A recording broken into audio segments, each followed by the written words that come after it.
હવે પહેલા સ્વાધ્યાયમાં આપણે નિશ્ચાયકની કિંમતો કેમ શોધવી એ આપણે ભણ્યા પહેલા સ્વાધ્યાયમાં દ્વિહાર નિશ્ચાયક હોય તો અને ત્રિહાર નિશ્ચાયક હોય તો.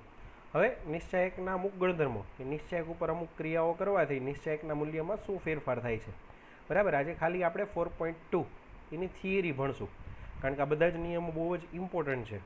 બરાબર, એ બધા નિયમો એકવાર તમે સરખી રીતે સમજી લ્યો, ઘરે એની પ્રેક્ટિસ કરી લ્યો, પછી નેક્સ્ટ લેક્ચરમાં 4.2ના દાખલા ગણશું.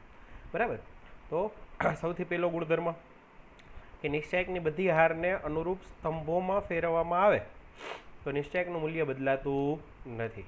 બરાબર, હાર હોય સ્તંભ થઈ જાય, સ્તંભ હોય હાર થઈ જાય, તો નિશ્ચાયકના મૂલ્યમાં કોઈ પણ જાતનો ફેરફાર થતો નથી. જેમ કે એક નિશ્ચાયક આપ્યો છે A1 A2 A3 B1 B2 B3 C1 C2 C3.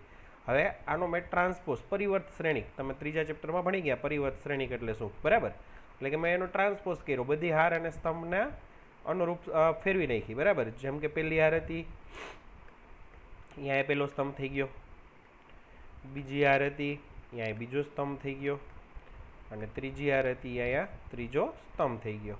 તો આ નિશ્ચાયકનું મૂલ્ય ગોતો કે આ નિશ્ચાયકનું મૂલ્ય ગોતો, બેયના જવાબમાં કોઈ પણ જાતનો ફરક આવતો નથી, બેયના જવાબ એક સરખા જ હોય છે.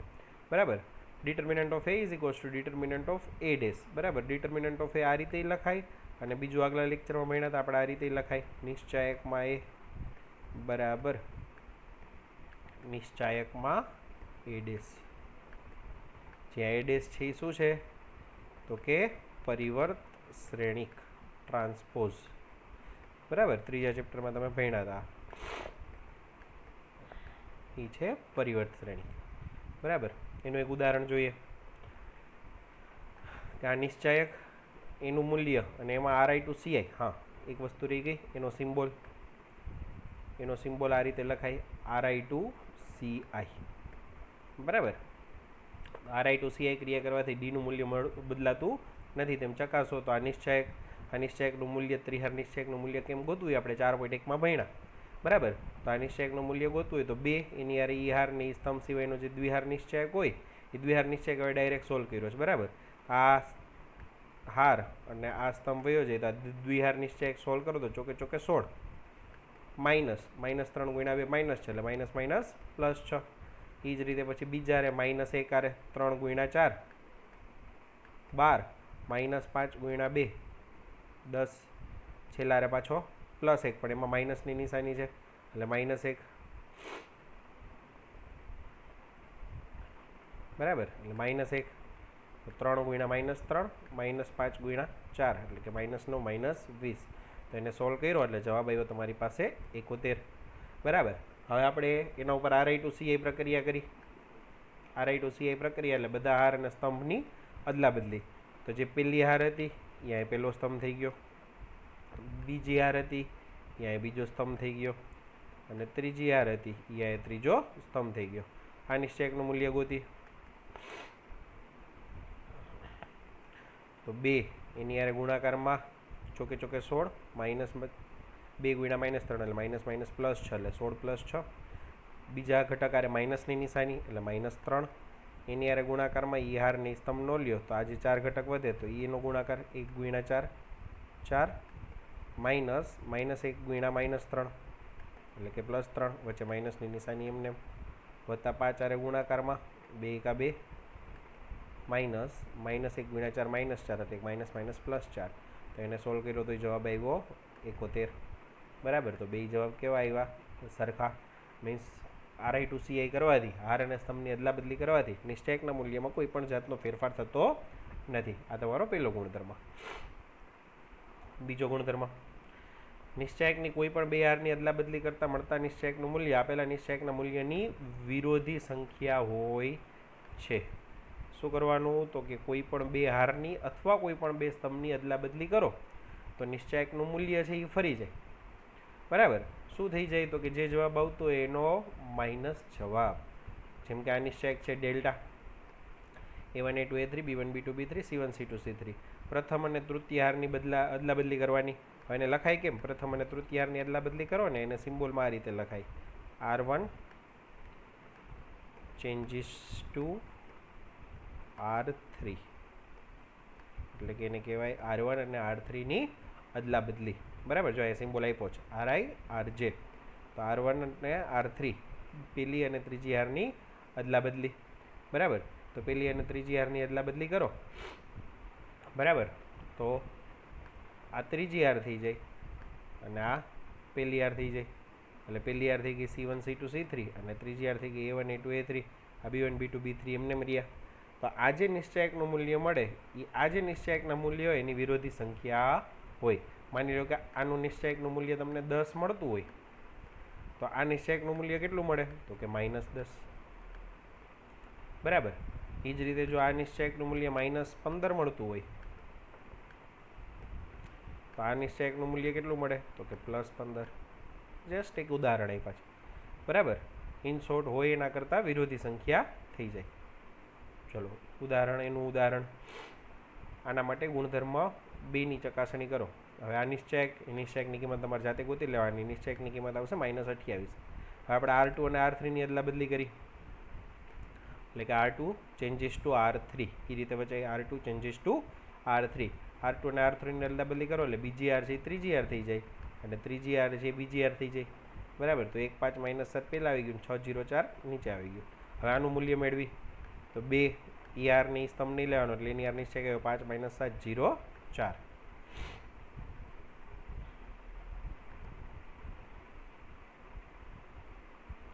એ જ રીતે -3 આરે 1 - 7 6 4 અને +5 આરે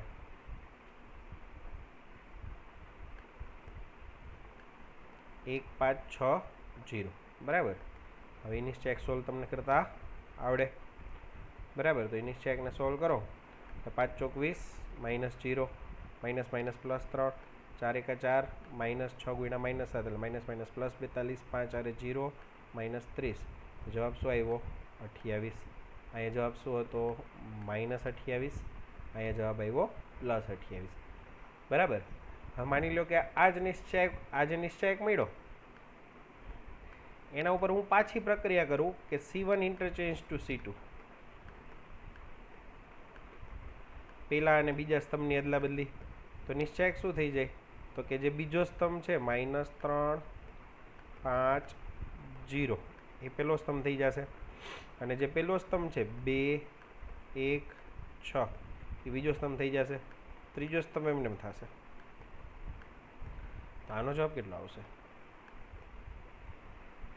તો કે આ નિશ્ચયકમાં આપણે અદલા બદલી કરી તો આ નિશ્ચયકની વિરોધી સંખ્યા મળે. તો આ નિશ્ચયકનો જવાબ મળ્યો મને 28. તો આ એની વિરોધી સંખ્યા શું થાય? તો કે -28.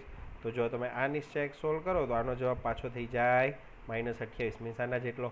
એનો મતલબ કે આ જ પ્રક્રિયા તમે 2 વાર કરો, બરાબર. કોઈ પણ 2 હારની કે કોઈ પણ 2 સ્તંભની અદલા બદલી 2 વાર કરો તો પાછો જવાબ હતો એનો આવી જાય. પછી આ નિશ્ચયક ઉપર પાછી હું પ્રક્રિયા કરું તો પાછો જવાબ -28 માંથી +28 થઈ જાય, બરાબર. એકવાર પ્રક્રિયા કરો એટલે એકવાર પ્લસમાંથી માઇનસ થાય, બીજી વાર કરો એટલે પાછું માઇનસમાંથી પ્લસ, ત્રીજી વાર કરો તો પાછું પ્લસમાંથી માઇનસ, હોય એના કરતાં બદલાતું જાય. રેડી? નેક્સ્ટ ત્રીજો ગુણધર્મ, જો નિશ્ચયકની કોઈ પણ 2 હાર કે સ્તંભના અનુરૂપ ઘટકો સમાન હોય તો નિશ્ચયકનું મૂલ્ય 0 થાય છે, બરાબર. કે કોઈ નિશ્ચયકની કોઈ પણ 2 હાર અથવા 2 સ્તંભના અનુરૂપ ઘટકો સમાન હોય, જેમ કે આ નિશ્ચયક છે તો આની પહેલી હાર અને આ ત્રીજી હાર એના અનુરૂપ ઘટકો સમાન છે 3 3 2 2 3 3. તો આ નિશ્ચયકનું મૂલ્ય તમે સોલ્વ કરો તો એ નિશ્ચયકનું મૂલ્ય કેટલું આવે? 0. બહુ જ ઇમ્પોર્ટન્ટ ગુણધર્મ છે. આ ગુણધર્મનો ઉપયોગ કરીને આપણે ઘણા જવાબ લઈ આવવાના છે, બરાબર. 4.2ના બધા જ દાખલામાં અત્યારે આપણે જેટલા પણ ગુણધર્મો ભણીએ છીએ એ બધા ગુણધર્મનો ઉપયોગ થશે. એટલે બધા ગુણધર્મ બહુ વ્યવસ્થિત રીતે સમજી લેજો, બરાબર. પાછું એકવાર ત્રીજો ગુણધર્મ, કોઈ પણ 2 હાર કે સ્તંભના અનુરૂપ ઘટકો સમાન હોય તો નિશ્ચયકનું મૂલ્ય સમાન હોય છે, બરાબર. 2 હારના અથવા 2 સ્તંભના એટલે માની લો હું એમ કહું કે કોઈ નિશ્ચયક આમ આપ્યો છે 1 2 3 4 5 6 1 2 3, બરાબર. તો આ પહેલા ત્રીજા સ્તંભના ઘટકો સરખા થયા તો આનો જવાબ એ તમને કેટલો મળે? તો કે 0. અનુરૂપ ઘટકો સમાન હોવા જોઈએ. અનુરૂપ ખાસ, બરાબર. અનુરૂપ નો જ ન હાલે. માની લો કોઈ એમ કહો કે ભાઈ નિશ્ચયક એક મેં લખ્યો આ રીતે 1 2 3 4 5 6 અને અહીંયા લખો 3 2 1, તો આનું મૂલ્ય 0 એવું જરૂરી નથી, બરાબર, કારણ કે અનુરૂપ ઘટકો સમાન નથી. અહીંયા 1 છે ને અહીંયા 3 છે, અહીંયા 3 છે તો અહીંયા 1 છે, બરાબર. અહીંયા અનુરૂપ ઘટકો સમાન હતા, અહીંયા 1 તો અહીંયા 1, અહીંયા 2 તો અહીંયા 2, અહીંયા 3 તો અહીંયા 3.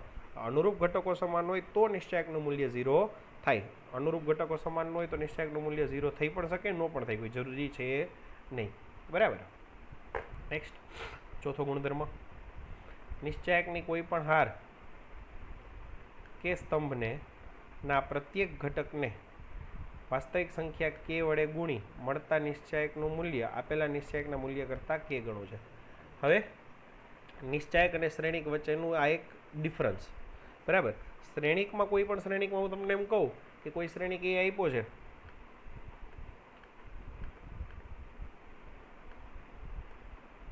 પાંચ, 10, 15, 20,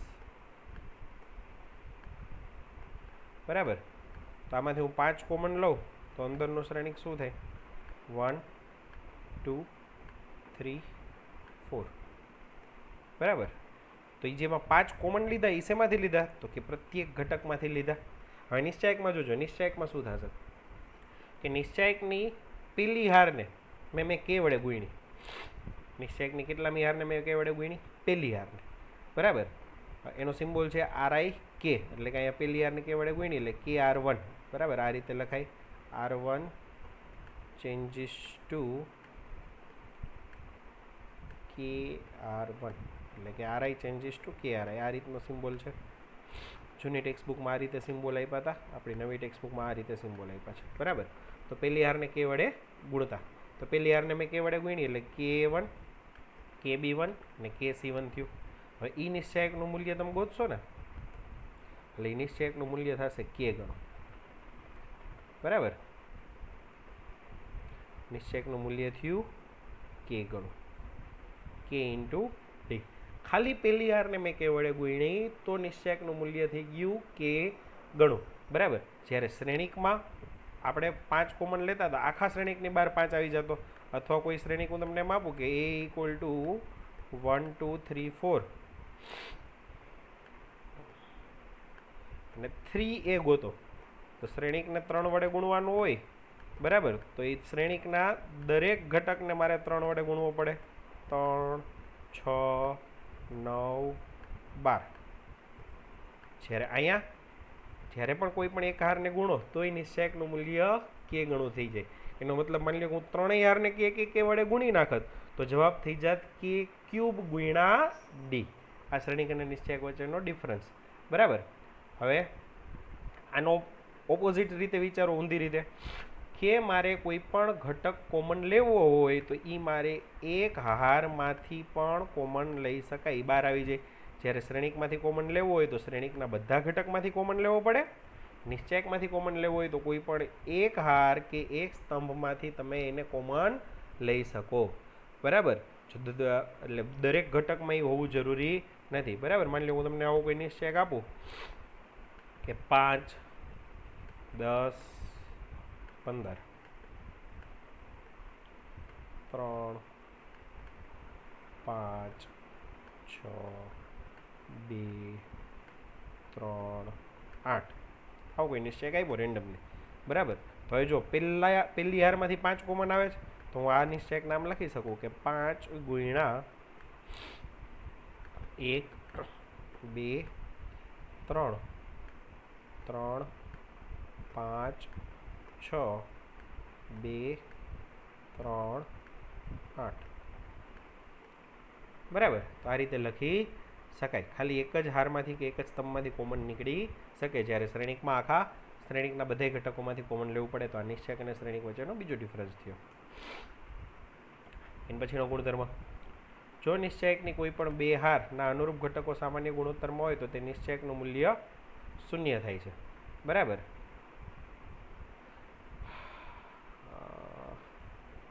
નોટિફિકેશન અલગ છે આ, ઓકે. RI એપ્રોક્સિમેટલી RI કે RG બેના ગુણોત્તર સરખા છે. હવે શું કહેવા માંગે છે આ ગુણધર્મ? જો માની લો કોઈ નિશ્ચયક એવું આપું કે 1 2 3 579 369 બરાબર. તો પહેલી અને ત્રીજી હાર એનો ગુણોત્તર સરખો થાય અનુરૂપ ઘટકોનો 1/3 1/3 2/6 1/3 ને 3/9 1/3 બરાબર. તો આ નિશ્ચયકનું મૂલ્ય 0 થાય બરાબર. બીજી રીતે જુઓ તો ચોથા ગુણધર્મનો ઉપયોગ કરો તો ચોથા ગુણધર્મનો ઉપયોગ કરી તો આપણે ત્રીજી હારના દરેક ઘટકમાંથી શું કોમન લઈ શકીએ તો કે 3 કોમન લઈ શકીએ બરાબર. તો ત્રીજી હારના દરેક ઘટકમાંથી તમે 3 કોમન લઈ લ્યો તો શું થાય? એક જ મિનિટ, આપણે બીજા બોર્ડમાં જ કરીએ.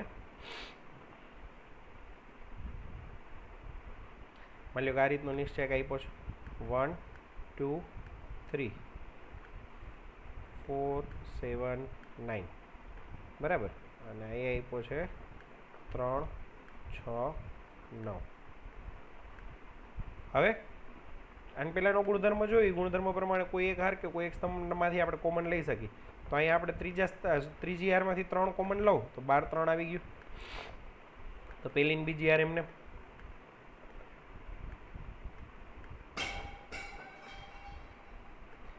અહીંથી તમે 3 કોમન લ્યો તો અહીંયા શું આવી જાય?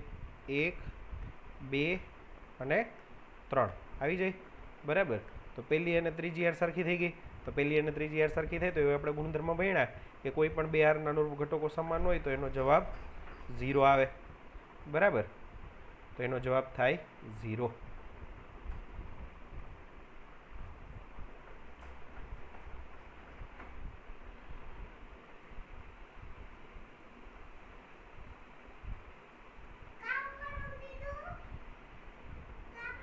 છઠ્ઠો ગુણધર્મ, નિશ્ચયકની કોઈ પણ એક હારના ઘટકોને છૂટા પાડીને નિશ્ચયકને બે નિશ્ચયકમાં છૂટા પાડી શકાય બરાબર. આ ઇમ્પોર્ટન્ટ ગુણધર્મ છે, ધ્યાન રાખજો ખાસ.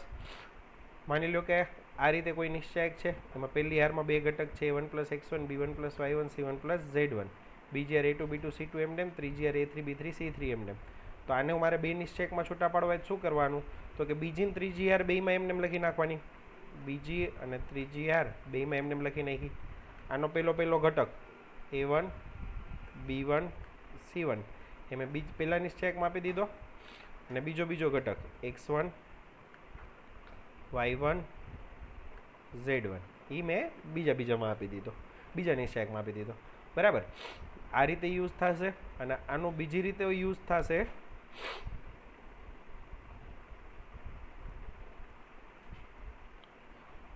કે જમણીથી ડાબી બાજુ સોરી કે કોઈ બે નિશ્ચયક અલગ આપ્યા છે, એ બે નિશ્ચયકનો મારે સરવાળો કરવો છે. શ્રેણિક અને નિશ્ચયક વચ્ચેનો ત્રીજો ચેન્જ. શ્રેણિકમાં સરવાળો કરવો હોય તો બધા અનુરૂપ ઘટકોનો આપણે સરવાળો કરતા બરાબર. બે નિશ્ચયકનો સરવાળો કરવો હોય તો કેમ થાય? તો કે એ બે નિશ્ચયકની કોઈ પણ બે હાર સમાન હોય છે. એ નિશ્ચયકની કોઈ પણ બે હાર કે કોઈ પણ બે સ્તંભ સમાન હોવા જોઈએ. અને એક હાર કે એક સ્તંભ જે અલગ હોય એના ઘટકોનો ખાલી સરવાળો થાય બરાબર. જેમ કે અહીંયા આપણે જમણી બાજુ જોઈએ તો આની બીજી અને ત્રીજી હાર સમાન છે, ખાલી પહેલી હાર અલગ છે બરાબર. તો આ બે નિશ્ચયકનો સરવાળો કેમ થાય? તો કે જે બે હાર સમાન હોય એ બે હાર એમને લખી નાખવાની અને જે હાર અલગ હોય એનો સરવાળો કરવાનો બરાબર. તો જમણીથી ડાબી બાજુએ આ ગુણધર્મ આપણે યુઝ કરશું અને ડાબીથી જમણી બાજુએ આ ગુણધર્મ યુઝ થશે. ક્લિયર? નેક્સ્ટ છેલ્લો ગુણધર્મ જો એનું ઉદાહરણ અહીંયા પહેલી ને ત્રીજી હાર એમને, બીજી હારમાં બે ઘટક છે સોરી બરાબર. તો શું કરશું? તો કે પહેલી ને ત્રીજી હાર બે નિશ્ચયકમાં એમને લખી નાખશું. બીજી હારનો પહેલો ઘટક a b c પહેલા નિશ્ચયકમાં આપ્યો, બીજો ઘટક 2x 2y 2z બીજા નિશ્ચયકમાં આપ્યો બરાબર. હવે અહીંયા ગુણધર્મ જુઓ, બે હાર સમાન, જવાબ 0. અહીંયા બે હારના ઘટકો ગુણોત્તરમાં એટલે જવાબ 0 બરાબર. એટલે આખા નિશ્ચયકનો જવાબ 0. છેલ્લો ગુણધર્મ અને સૌથી ઇમ્પોર્ટન્ટ ગુણધર્મ, બધા દાખલામાં મોસ્ટ ઓફ આપણે આ ગુણધર્મોનો યુઝ સૌથી વધારે થશે.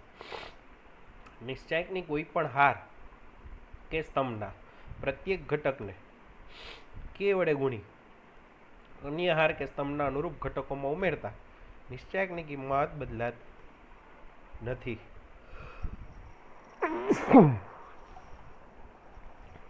બરાબર. કોઈ પણ હારના ઘટકોને આપણે કે વડે ગુણી અને કોઈ પણ હારમાં ઉમેરી શકીએ, અથવા સ્તંભના ઘટકોને કે વડે ગણીને સ્તંભમાં ઉમેરી શકીએ. એવું નહીં કે સ્તંભના ઘટકોને ગુણીને હારમાં ઉમેરવાનું. બરાબર. હારના ઘટકોને ગુણીને હારમાં ઉમેરો અથવા સ્તંભના ઘટકોને ગુણીને સ્તંભમાં ઉમેરો. બરાબર. તો એનો સિમ્બોલ શું છે? RI changes to RI plus KR. RI changes to RI plus KR છે, અથવા CI changes to CI plus KC છે. આપણે આ જ સિમ્બોલનો યુઝ કરશું. બીજો સિમ્બોલ જૂની ટેક્સ્ટ બુકનો છે. બરાબર. કઈ રીતે? જો માની લો કે કોઈ નિશ્ચયક આપ્યો છે, એમાં મેં શું ઓપરેશન કર્યું તો કે R1 changes two R1 plus KR3.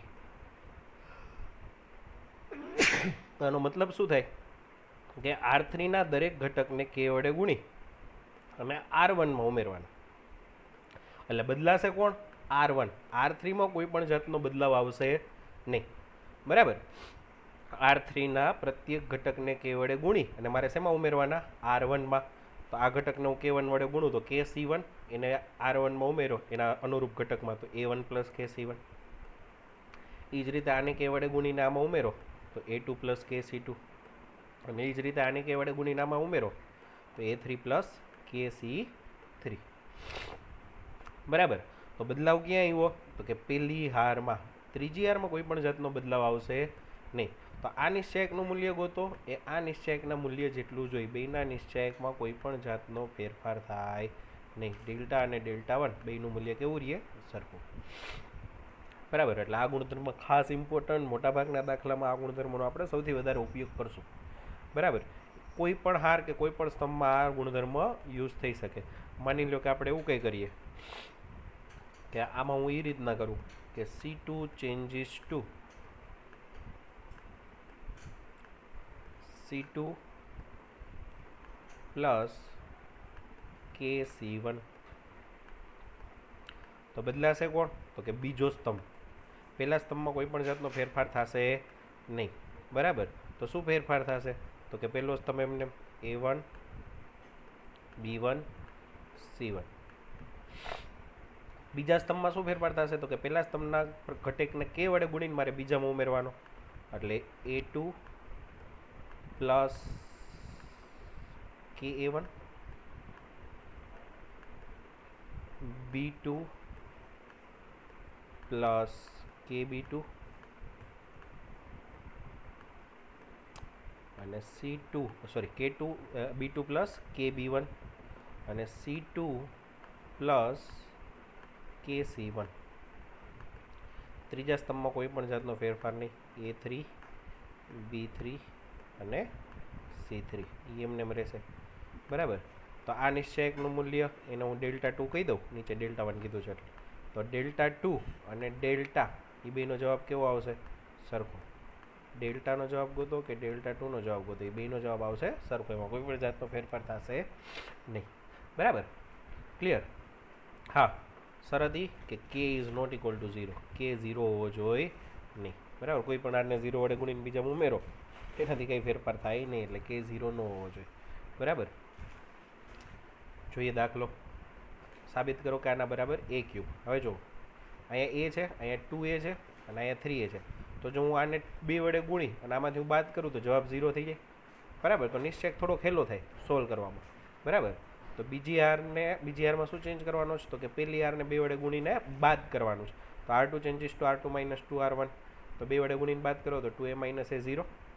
એ જ રીતે અહીંયા 2 વડે ગુણો તો 2A, 3Aમાંથી 2A જાય તો A, 2B, 2Bમાંથી 2B જાય તો B, એટલે ખાલી A વધશે. એ જ રીતે અહીંયા ચેન્જ કરો તો 4A minus 2A 2A, 3B minus 2B B, 2C minus 2C 0. અહીંયા 3 વડે ગુણીને બાદ કરો તો 0, 6A minus 3A 3A, 3B minus 3B 0, 10A minus 3A 7A, 6B minus 3B 3B, 3C minus 3C 0. તો 2 0 આવી ગયા. બરાબર. હજી આપણે એક ચેન્જ કરી, હજી થોડુંક નિશ્ચયકને સાદુરૂપ આપી. આને હું 3 વડે ગુણીને આમાંથી બાદ કરું તો અહીંયા 0 આવી જાય. બરાબર. તો શું થશે?